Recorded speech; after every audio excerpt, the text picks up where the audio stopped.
Welcome to the Hardpire. This is episode 22, Beyond Beliefs. As this episode deals with subjects that might be difficult for some listeners, a list of content warnings has been added to the episode description.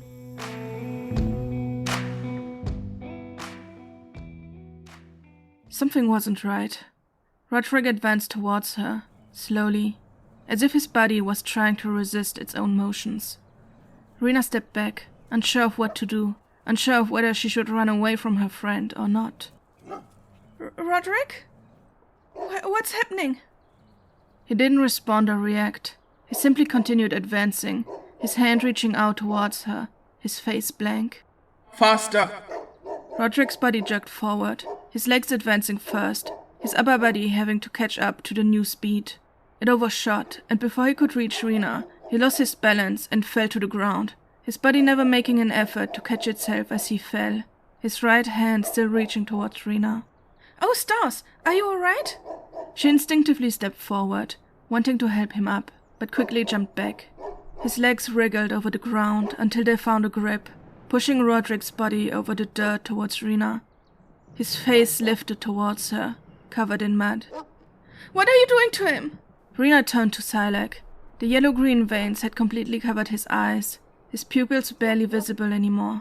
They were creeping out onto his skin, slowly spreading over his face, pulsing like a heartbeat. Asha was the first of their group to move. Without hesitation, she leapt forward, swinging her sword at Silac. Stop! As he spoke, the veins erupted over his skin, spreading further in one big surge. Asha stopped mid-movement, her sword hanging in the air, as if time had stopped. What do you want? Please let them go! I don't know why you're bothering to help this insolent child.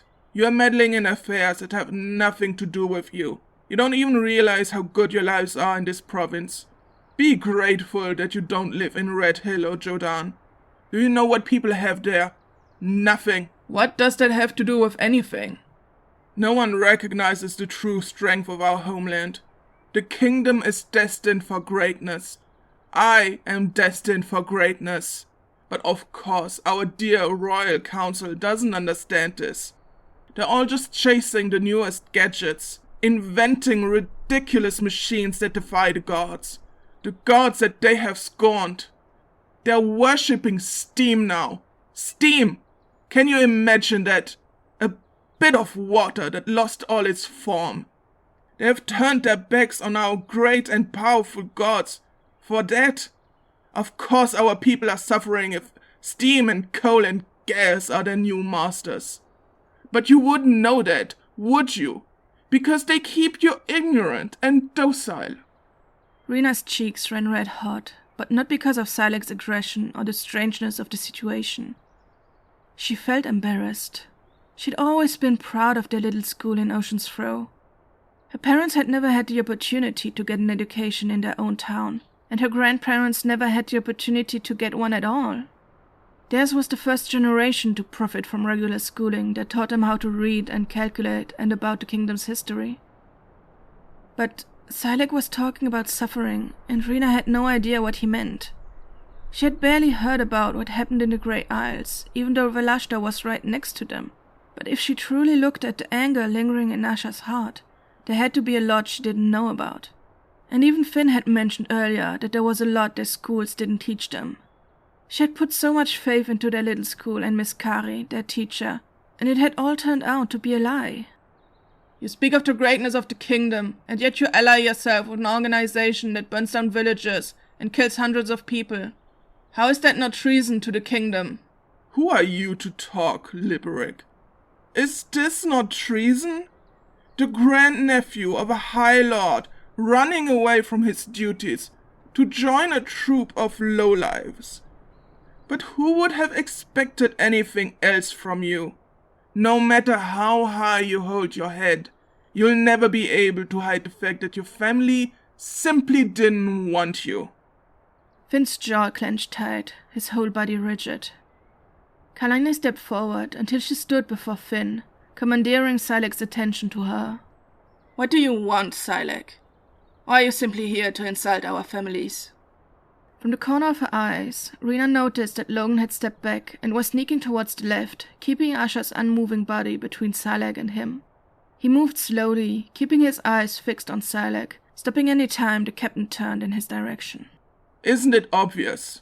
I knew you lot was stupid, but I didn't know it was to such a degree. I want you to stop your quest and crawl back into the rotten holes you came from. You want us to stop going after those who burnt down an entire village? Do you know how many people died because of your friends? Do you even care? Ah! Rena felt something brush against her ankle. She jerked back and looked down, realizing that Roderick had caught up to her. He was still crawling on the ground, mud and dirt covering his face and once white beard. His hand was swiping at her, but he was just not close enough to reach her. Vincent snapped at the hand, but never close enough to actually hurt Roderick. He seemed conflicted, as if he recognized that his master wasn't in full control of his actions. Stop it! Please, Captain Silac! We're willing to listen to you, just give our friends back their bodies! She stepped away from Roderick, stumbling in the opposite direction that Logan was heading. Vincent stood in front of her, his focus on his master, growling at him and snapping at the air. I don't know about the suffering you're talking about. You're right, they don't teach us about these things, but maybe if you tell us about it, if you tell us the truth that they're hiding from us, maybe it'll all make more sense. Why would I waste my time on you? You mentioned that the kingdom was destined for greatness. Of course, it's our fate. I think we can all agree that that's what we all want. Of course that's what we want, but I think we simply don't see yet how the Crow's methods will achieve that. If you want to reduce suffering in the kingdom, why commit such atrocities? Rena tried not to glance at Logan. She slowly circled around Kalani and Finn, making Silac's focus turn with her, pretending like she was simply backing away from Roderick. Sometimes sacrifices have to be made for the greater good. Easy for you to say if you aren't the one burning. It isn't always easy to achieve a better future. We're all aware of that, but I don't really see how the fires are guiding us towards this path. How will all these deaths help our kingdom? I know there has to be a reason for them. You just have to explain it to us. You really think I'm so stupid that I'll just tell you our entire plan? No, I'm just trying to understand. That's all. Silly girl. Even if I told you all about the ritual, you wouldn't understand it anyway. There are greater forces at play than you can ever imagine. Forces that will bring our kingdom back to how it should be, to how it used to be. None of these frivolous inventions... Logan had crouched down and thrown a handful of dirt at Silac before jumping forward and tackling him to the ground. Finn didn't miss a beat and leapt forward, leading the attack with his rapier. In the fumble, the blade pierced through Silac's thigh. Asha finally finished her motion, the sword swinging to the ground. She crumbled in on herself, as if her legs couldn't hold her anymore. Rena turned towards Roderick, who seemed to have snapped out of his state, blinking wildly as he pushed himself up from the ground. Roderick! She ran to him and helped him up, not letting go of his elbow even as he stood. Vincent was still apprehensive, barely letting Rena get to Roderick, but he soon seemed to realize that his master had regained control and carefully started sniffing him. Are you hurt? How are you feeling? What happened? Stop! Rena felt something grip her tight, as if her body had frozen like ice. It enveloped her mind, jumbling her thoughts, only single words piercing through the veil. Her chest barely wanted to move anymore, forcing her lungs to expand into her stomach as they had nowhere else to go. Fight each other! Roderick slowly lifted his arm out of her grip as if he wasn't too sure of the motion. His trembling hands reached out towards her. Rena felt panic surge through her in waves, ebbing and flowing, as if the emotion wasn't too sure about itself either. Roderick's hands approached her, wrapping gently around her face.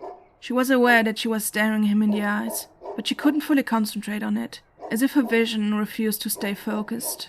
Rena felt an energy tug at her limbs, but it was barely strong enough to lift her arms. With all her might, she pushed against it, forcing her hands to lay on top of Roderick's instead of hurting him like the energy wanted her to do. The rest of their companions stumbled around like drunken puppets. Asha swung her sword towards Finn, but only managed to hit his rapier out of his hand, the force of the motion making her stumble to the ground. Logan leapt on top of her, and both rolled around in the dirt, grabbing each other tight, a multitude of limbs flailing around with no real purpose. Silex stumbled back, blood dripping down his leg onto the road, and disappeared into the forest. Rena felt the energy vanish, and her lungs expanded fully again. She let herself fall forward into Roderick's embrace and wrapped her arms around him tightly. Relief and panic flooded her body simultaneously, the emotions bursting through her body. Oh, my child, I am so sorry. Stop fighting.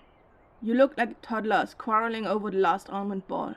Rena stepped away from Roderick again and walked up to the rest of her group, although her legs still felt wobbly.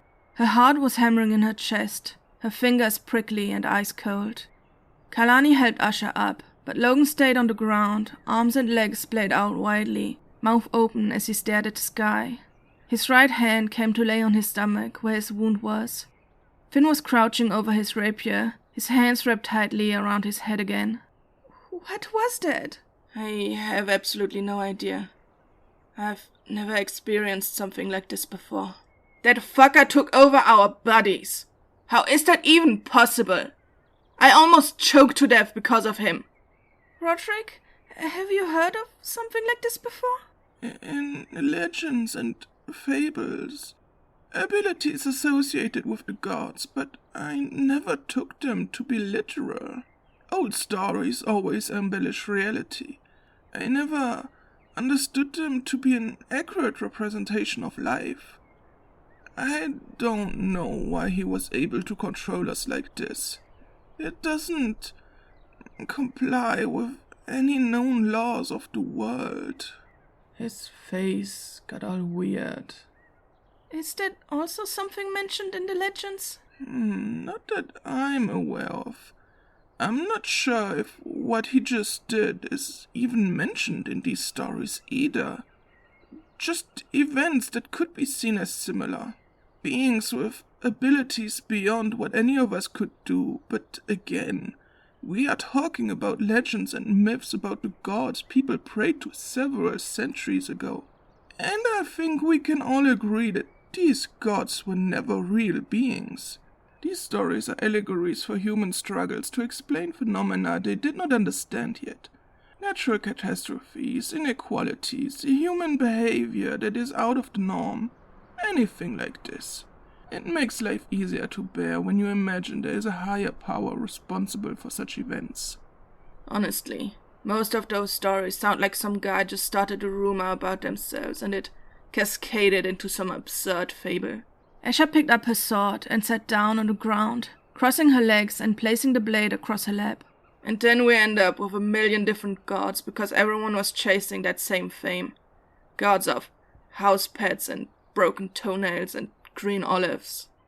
I don't know if I would fully agree with this. Rena's head whipped to stare at Kalani, not having expected her of all people to still believe in the old faith. She had crossed her arms and was looking steadfastly ahead, although Rena noticed that she was tightly clenching her fists so her hands wouldn't shake. Not every region has completely disavowed their belief systems. They might not be gods as you picture them, but people still believe in forces beyond our understanding that guide us on our way. Fair enough. I apologize. I did not mean to disregard any faiths or cultures.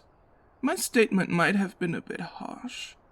What I meant is that these gods are higher forces, aren't regular human beings, and if they exist, probably do not hold a human form.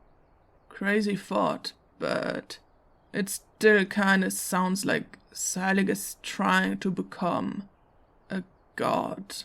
Logan pushed himself up with a grimace until he was leaning back on one hand, the other still clutching his stomach. You know, with how much he talked about how great they were and how great he is. A cold shudder ran down Rena's back. What had she gotten herself into? If that was truly what Silex was doing, what chances did they have to fight him? A knot formed tightly at the back of her throat, wrapping around her lungs, making it difficult to breathe, just like when Silex had taken possession of her. She still felt the lingering energy that had tried to make her harm her companions. Was this what the crow was working on? Turning Silex into a god? It sounded so implausible, and yet they had just experienced something that they would have never imagined possible. Could he do that? Turn himself into a god? No. As I said, if the gods exist or ever existed in the past, they certainly didn't come from humans, and it is therefore impossible for a human to become a god. These anthropomorphized depictions of the old gods that you can find in art and literature merely exist to be more easily understood and identified with, whether they be symbolic portrayals of concepts or potentially existing higher force. He's still got those weird abilities, though. Indeed, and that is a mystery. Silik might think that he's turning into a god, but that is all just speculation. He did talk about a ritual. And about the old ways. He did talk quite passionately about the past, but it is difficult to know what he was truly alluding to, or what his actual plan is. If he is indeed working with the crow, which I think has been established quite thoroughly by now, the destruction of the villages might indeed correlate to a ritual. Although we shouldn't draw any hasty conclusions without knowing more details about the situation. But they placed those bird figurines around the old church in Ocean's Throw, and they carved that symbol onto its walls. The one for that god you told us about. Ta something. Yes, Tavumoda, associated with chance, perseverance, and survival. Was Tavumoda ever able to control people's bodies? Or had those strange green veins? Not that I'm aware of. But I'm not an expert in the old faith anyway. There's certainly a lot of scripture I haven't read yet. My interests as a scribe of the lands have always lain somewhere else. But each region might have a different interpretation of the gods that might not always fully conform to the wider understanding of that god. The symbol they use is a regional one too, right? Maybe their version of Tavumoda has green veins around the eyes and can control people. Maybe they really are trying to make Silik into a god. To make him into Tavumoda? And they're burning the villages down because the ritual needs sacrifices somehow. He talked about sacrifice, that it's needed for the greater good. And they kidnapped Maya for the same reason? Maybe they'll try to turn her into a god next, and she'll have those ugly veins all over her face too. What if the ritual goes wrong? What if it kills Maya? Kalani stepped up to her and held her face in her hands. Rena, look at me. Deep breaths. We'll get your sister back before they can hurt her. I promise. But how do we fight someone like Silik? The second time around was much weaker. I don't think he can hold a lot of people at once. Yes, I would have to agree. The first instance was overwhelming. I had no control over my body whatsoever. Once he told Asha to stop, however, I could already feel his control lessening. I'm not gonna lie, he scares me too. But that doesn't mean he's invincible. We'll just need to be a bit more careful from now on. Kalani stepped back and addressed them as a group. If we ever run into Silik again, make sure you aren't alone with him. If you ever find yourself near him without a group, just try to get away as fast as possible. We don't know what his limits are or if he'll get stronger in the future. He might come after us again. In all likelihood he will. This journey will probably be much more difficult than we thought it would be. Who knows what awaits us? Maybe Silik is the only one with these abilities. Maybe he isn't. I don't think we can even truly imagine what might happen. Not anymore. So if any of you decide this journey is too dangerous, I don't think the rest of us can judge you for it. But you need to decide now if you want to continue or not. It might already be too late now that Silik knows who we are, but you might still have a chance to get yourself to safety if you leave the region. Once we cross into Beidan and find the crow, there is no going back. So you have to decide now if you want to go back or whether you want to keep going. Rena, if you don't want to continue, I can arrange for Cass to get you to safety. Please don't feel pressure to keep going." Rena wrapped her arms around herself, suddenly feeling very, very cold, even though the sun was shining brightly. The knot in her throat didn't want to unravel, and her nose started to prickle as if tears were ready to roll down her cheeks at any moment. She was terrified of what lay before them. She had barely ever been in a fight back home. She couldn't even stand it when her uncle and her parents argued over their bakery. How was she supposed to face something that none of her companions had ever seen before? All she could do was bake and mediate. How was that supposed to help them at all? But letting Cass find her a hiding spot wasn't an option. Not truly. Not when her companions would be facing unimaginable dangers because of her. Not when the crow had her sister. Not when she knew the entire kingdom may be in danger. I'll continue. It's my fault we're in this mess in the first place. You're definitely not getting rid of me. Also, Rena, it isn't your fault some people have decided that burning down villages will somehow bring the kingdom back to its former glory, ignoring the fact that the kingdom isn't actually doing badly. So there's genuinely no reason for you to feel bad about our current situation. And I know, you think you dragged us into this, but you're not the one able to control people's minds, so we all only have ourselves to blame for where we are. Oh yeah, and I couldn't have charged Silik without you distracting him, so you definitely need it for the rest of the adventure. I'll keep going because someone has to keep Rena safe from this idiot, before he convinces her that one of his stupid plans would actually work. I suppose I will accompany you too. I can't deny that this new development is extremely interesting. I am still wary of the situation, and I don't think it is a good idea for Rena to continue. But I understand why she feels she has to. We are heading into completely unknown territories. How could we ever go back and simply forget about it? There is so much we can learn about our kingdom and the world if we keep going. And of course, people's safety depends on us. Good. I wouldn't have imagined anything else from you. Finn? He hadn't moved since Silik had left, still crouching over his rapier with his hand over his head. They waited a bit, but he never lifted his head or replied to Kalani. Logan got up and jogged up to him, crouching next to him, saying something that Rena couldn't hear. He lifted his hand to put on Finn's shoulder, but then thought better of it, his hand coming to a halt in the air above Finn's body.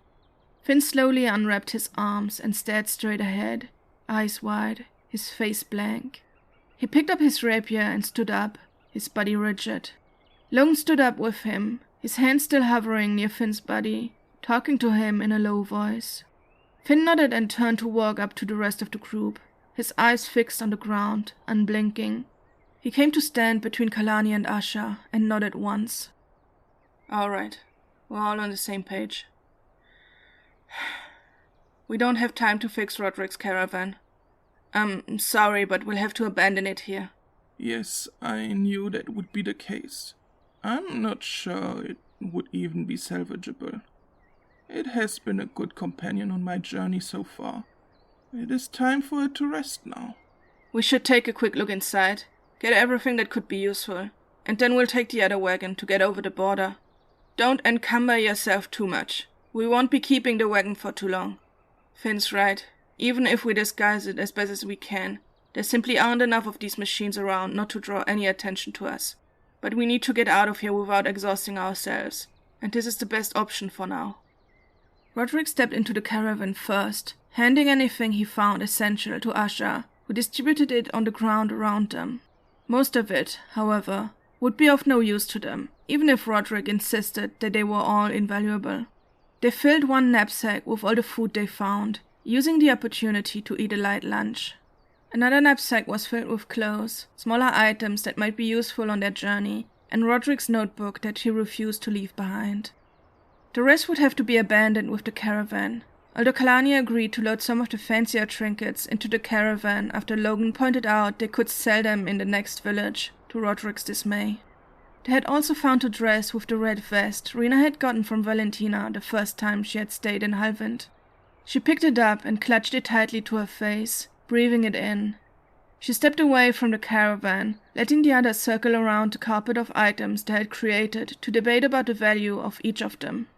From the corner of her eyes, she saw something move. She turned, panic spiking in her instantly, but it was only a fox. A fox that was sitting at the other end of the road and staring at her. "Hey!" The fox jumped into action, bouncing over the road and into the forest. "Hey! Stop! What do you want? Why are you following me?" Rena ran towards where it had been, but it had long disappeared between the trees. She craned her neck to see if she could still catch a glimpse of orange, but even with the sunlight poking through the treetops, she couldn't see anything move. Rena?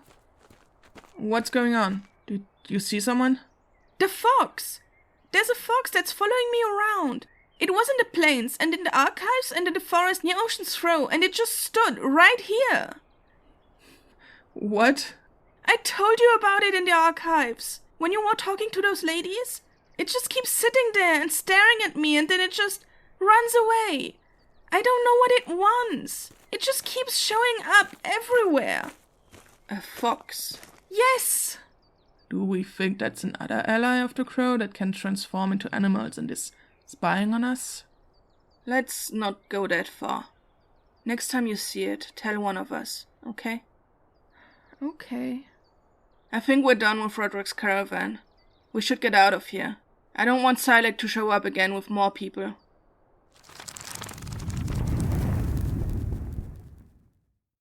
Four paths lay in front of us on which the story could continue. On the first path, Rena and her companions tried to find out more about Silac's power through legends. On the second path, they tried to find out more about Silac as a person. On the third path, they tried to find out where the crow is.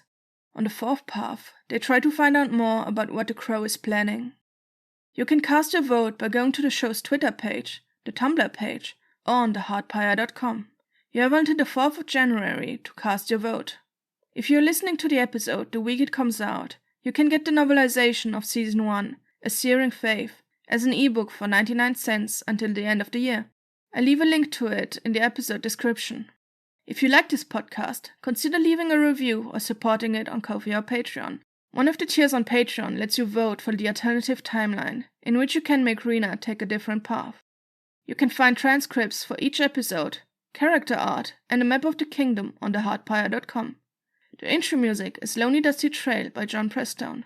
The Heartpire is written and produced by me, Audrey Martin. Thank you for listening.